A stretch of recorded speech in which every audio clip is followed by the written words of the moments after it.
students. Today we will discuss that is precipitation titration is the one of method that is Moore method. Moore method में इसमें आपको university exam में क्या question बनता है या कॉम्पिटिटिव एग्जाम्स में क्या क्वेश्चन बनता है, यूनिवर्सिटी एग्जाम में सीधा सीधा क्वेश्चन बनता है मोर मेथड पे शॉर्ट नोट लिखो। तो आपको इसका आंसर किस तरह से करना है मैं उसी तरीके से पढ़ाऊंगा, उसी तरीके से समझाऊंगा। कोशिश करना मैं मेरे साथ जैसे जैसे मैं पढ़ा रहा हूँ उसी हिसाब से समझने की कोशिश करना, और end of the lecture upon discuss करेंगे कि क्या क्या प्रॉब्लम्स होने वाली है। ओके, तो अपन बात करेंगे, देखना यहाँ पे मोर मेथड की बात कर रहे हैं। मोर मेथड में देखिएगा प्रेसिपिटेशन टाइट्रेशन का टाइप है। प्रेसिपिटेशन टाइट्रेशन में इसमें सबसे पहले बात करेंगे कि इसका प्रिंसिपल क्या है। प्रिंसिपल में देखिएगा ये पहला पॉइंट है जिसमें फॉर्मेशन ऑफ कलर्ड पीपीटी करते हैं। मतलब हम इसमें एस्टिमेशन किसका करते हैं, coloured compound, and eight the end of titration हमें कलर्ड कंपाउंड मिलता है। फिर उसके बाद में जनरली किसका करते हैं हम, डिटेक्शन ऑफ या determination of chloride and bromide salts. Generally हम इनका करते हैं, जैसे एग्जांपल के तौर पे हम potassium chloride, sodium chloride, potassium bromide and sodium bromide, हम इनका जनरली इस मेथड से एस्टिमेशन करते हैं, मींस प्रेसिपिटेशन टाइट्रेशन की मोर मेथड से। ओके, इसमें जनरली कौन कौन से कंपोनेंट्स होते हैं, क्या क्या होते हैं, तो हमारा थर्ड पॉइंट है देखिएगा टाइट्रेंट। जनरली इसका यूज होता है स्टैंडर्डाइज AgNO3 सॉल्यूशन, मतलब silver nitrate solution. Okay, third point देखिएगा, सॉरी फोर्थ पॉइंट देखिएगा यहाँ पे एनालाइट क्या होता है, जैसा अपन बोला यहाँ पे आइदर क्लोराइड और ब्रोमाइड सॉल्ट्स होते हैं। फिफ्थ पॉइंट रहेगा हमारा, इसमें इंडिकेटर क्या होता है, 5% सॉल्यूशन होता है, उसको बोलते हैं हम पोटेशियम क्रोमेट, K2CrO4, इसको हम पोटेशियम क्रोमेट बोलते हैं, जो एज ए इंडिकेटर के तौर पे यूज होगा। अब अपन बात करते हैं कि यहाँ पे, अब इसको सिचुएशन समझिए कि यहाँ पे हम इसका प्रोसीजर समझाता हूं, उसके बाद में रिएक्शन समझाऊंगा तो आपको इजी वे में समझ में आएगा। ध्यान देना, यहाँ पे ये ब्यूरेट है, जिसको आपको सबको पता है, ये आपका ब्यूरेट है।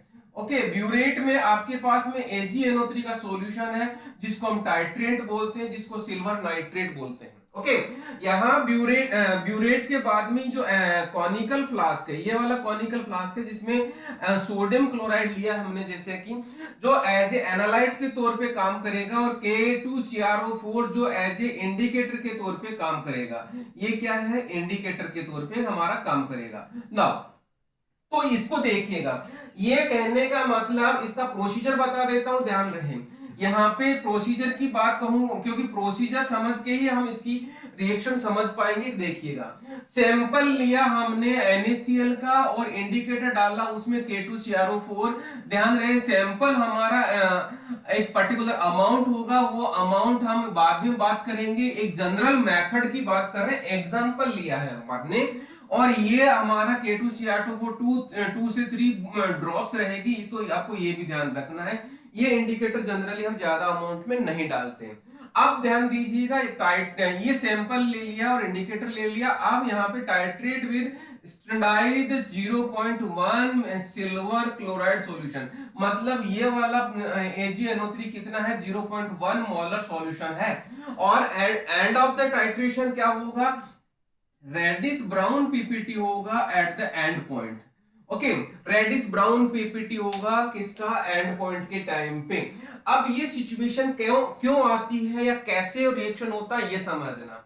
अब आ जाओ इधर पे, तो हमारा इसका जो प्रिंसिपल का पार्ट है, हमारा छठा पार्ट है, जो रिएक्शन इन कॉनिकल फ्लास्क की बात कर रहे हैं, हम इसकी बात कर रहे हैं। इसमें कौन सी रिएक्शन होने वाली है, तो देखिएगा इसमें NaCl है, ये NaCl है जिसको हम सोडियम क्लोराइड बोल रहे हैं, और हम ये ब्यूरेट से आ रहा है AgNO3 जिसको अपन सिल्वर नाइट्रेट बोलते हैं। दोनों इमीडिएटली रिएक्शन करेंगे और सिल्वर क्लोराइड का प्रेसिपिटेट बनेगा। मेरा नीचे एरो बनाने का सिंपल सा लॉजिक है कि इसका प्रेसिपिटेट बन रहा है, प्रेसिपिटेट बन रहा है, that is silver chloride. At the same time sodium nitrate जो और साइड प्रोडक्ट बनेगा। ओके, सिमिलरली ये तो प्रोसेस हो गया इनिशियल स्टार्टअप पे, और जब तक चलता रहेगा, ये जब तक चलता रहेगा जब तक इसके अंदर क्लोराइड अमाउंट कंप्लीटली AgCl में कन्वर्ट ना हो जाता। क्लियर? अब बात करता हूं इस अब सिचुएशन यूं समझना कि जितना क्लोराइड यहां था वो पूरा का पूरा AgCl में कन्वर्ट हो चुका, वो पूरा का पूरा आपका AgCl में कन्वर्ट हो चुका।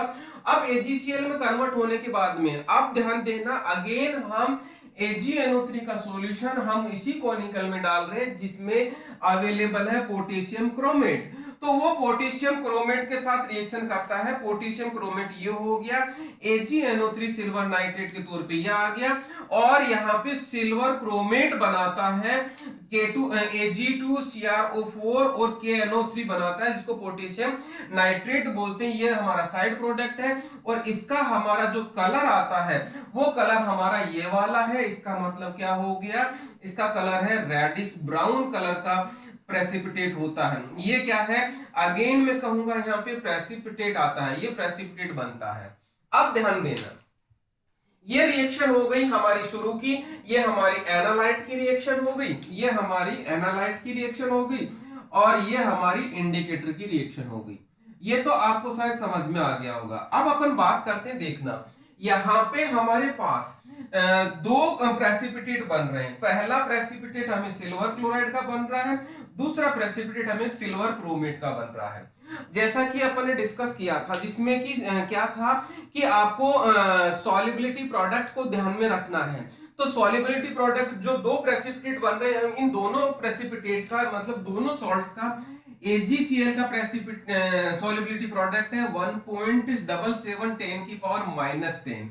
ये तो हो गया AgCl का। सिमिलरली जो पोटेशियम क्रोमेट का यहाँ पे जो प्रोडक्ट बन रहा है इंडिकेटर वाला, जो उसका है 1.2 इंटू 10 की पावर -12। तो ध्यान रहे यहाँ पे सॉल्युबिलिटी प्रोडक्ट जिसका कम है उसका पहले प्रेसिपिटेशन बनता है इन जनरल। तो देखिएगा 10 की पावर माइनस कम वैल्यू है और 10 की पावर -10 वैल्यू ज्यादा है, क्योंकि माइनस में वैल्यू कम होती चली जाती है। इसका मतलब लॉजिक ये कहता है कि पोटेशियम क्रोमेट का प्रेसिपिटेशन पहले बनना चाहिए, ये लॉजिक कहता है, क्योंकि जिसका प्रेसिपिटेशन उसी का पहले बनेगा जो जिसका सॉल्युबिलिटी प्रोडक्ट कम है, क्योंकि आयनिक प्रोडक्ट उसके लिए इमीडिएटली ज्यादा हो जाएगा। ओके, ये सिंपल कंसेप्ट है जैसा अपन ने डिस्कस किया था सॉल्युबिलिटी और सॉल्युबिलिटी प्रोडक्ट वाले कंसेप्ट में।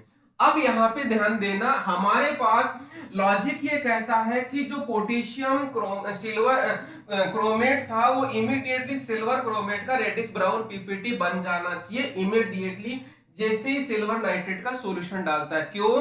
क्योंकि इसका सॉल्युबिलिटी प्रोडक्ट कम है कंपेयर टू AgCl के। लेकिन ऐसा नहीं होता, उसका रीजन देखना। उसका रीजन ये है, ये वाला नेक्स्ट पॉइंट हो गया हमारा 7th पॉइंट।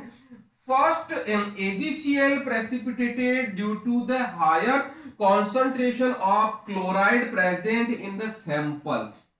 मतलब यहां पे हम NaCl का सॉल्यूशन लिया हुआ है और NaCl में क्लोराइड की कॉन्सेंट्रेशन बहुत ज्यादा है, इसीलिए क्या होगा, जैसे ही मैं AgNO3 डालूंगा इमीडिएटली वो AgCl में कन्वर्ट होगा। और यहां पे कंपैरिजन देखना, हम यहां पे NaCl का जो सॉल्यूशन लेते हैं या यहां एनालाइट का सॉल्यूशन लेते हैं NaCl का, तब हम उसको ग्राम्स में लेते हैं, और यहाँ पे पोटेशियम क्रोमेट जो अपन बोल रहे हैं एज ए इंडिकेटर के तौर पे वो ड्रॉप्स में लेते हैं। तो उन दोनों के कंपैरिजन में बात करेंगे तो यहाँ पे पोटेशियम क्रोमेट की कॉन्सेंट्रेशन बहुत नेग्लिजिबल होती है।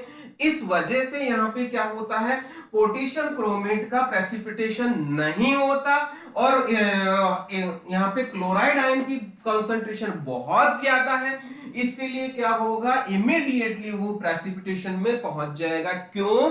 क्योंकि उसका सॉल्युबिलिटी प्रोडक्ट जैसे ही Ag पहुंचेगा इमीडिएटली क्लोराइड का उधर बहुत ज्यादा है, और थोड़ा सा भी Ag डालूंगा तो आयनिक प्रोडक्ट बहुत ज्यादा हो जाएगा, बहुत ज्यादा होते ही इमीडिएटली प्रेसिपिटेट हो जाएगा। मींस लास्ट पॉइंट हमारा इसी में क्या है, 8th point, that is at end point silver chromate precipitate. मतलब जब पूरा का पूरा ये रिएक्शन कंप्लीट हो गई, जितना क्लोराइड था पूरा का पूरा वो प्रेसिपिटेट हो गया, उसके बाद में यहाँ पे इस पोटेशियम क्रोमेट का नंबर आएगा और वो सिल्वर क्लोराइड वापस इसके साथ यहाँ पे रिएक्शन करेगा ये वाली, और सिल्वर क्रोमेट का रेड ब्राउन प्रेसिपिटेट देगा।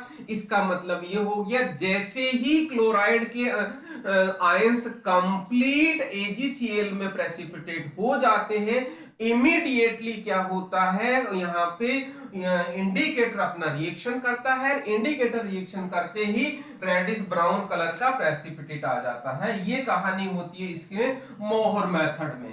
अब बात करते हैं इसके लिमिटेशन की कि ये लिमिटेशन कैसे होता है।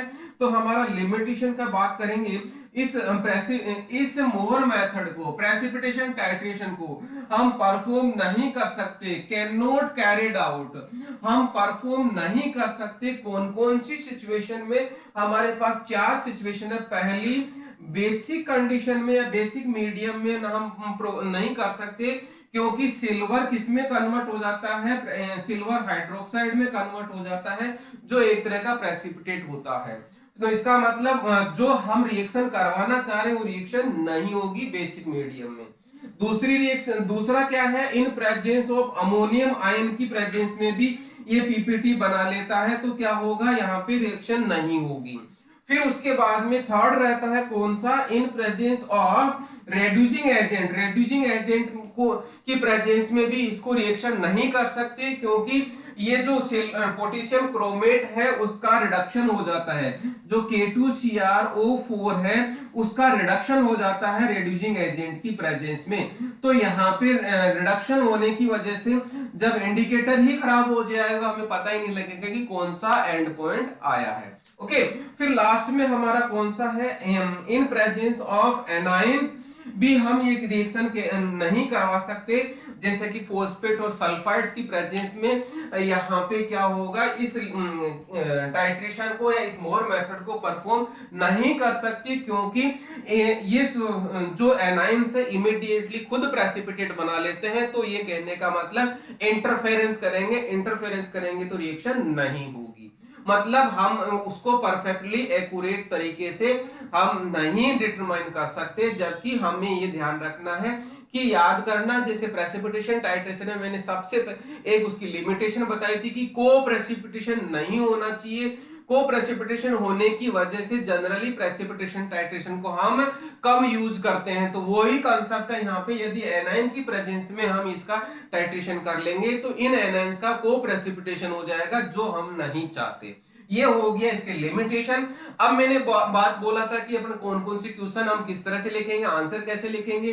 तो हमारा यदि यूनिवर्सिटी एग्जाम में क्वेश्चन आता है तो शुरुआत हम टाइटल से लेके प्रिंसिपल रिएक्शन लिखेंगे, फिर आपको प्रोसीजर में ये डायग्राम बनाना है और उसका प्रोसीजर बताना है, और ये वाले पॉइंट्स भी, जो ये दोनों पॉइंट, ये केएसपी वाले और 7th और 8th point, it is a part of the principle, और प्रोसीजर के बाद में आप लिमिटेशन बताएंगे। तो इस तरीके से कहने का मतलब हमारा कंप्लीट होता है। और अब यहाँ पे यदि आपने इसको थोड़ा सा ध्यान से पढ़ लिया तो आपके कॉम्पिटिटिव क्वेश्चंस, एग्जाम्स के भी क्वेश्चन तैयार हो जाएंगे। जैसा कैसे क्वेश्चन बनते हैं कॉम्पिटिटिव एग्जाम में, मोर मेथड किसके लिए यूज होता है, पहला ये प्रेसिपिटेशन टाइट्रेशन के लिए होता है, पहली बात।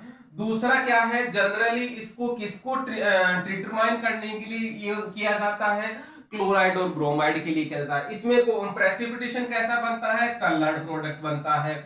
और किसके साथ में स्टैंडर्डाइज किया जाता है, ये AgNO3 के साथ में किया जाता है। इंडिकेटर इसमें क्या होता है, पोटेशियम क्रोमेट होता है। ये तो कहने का मतलब यहाँ पे जो ये इनिशियल मैंने 4-5 पॉइंट्स दिए हैं उन सभी पे क्वेश्चन बनता है कॉम्पिटिटिव एग्जाम के हिसाब से। तो यहाँ पे इन सभी का आपको ध्यान रखना है, सिंपल सा याद रखना है कि मोर method is used for the determination of chloride and bromide ions in respective salts. Okay, ये हो गया आपका पूरा का पूरा concept, that is more method and precipitation titration. Okay.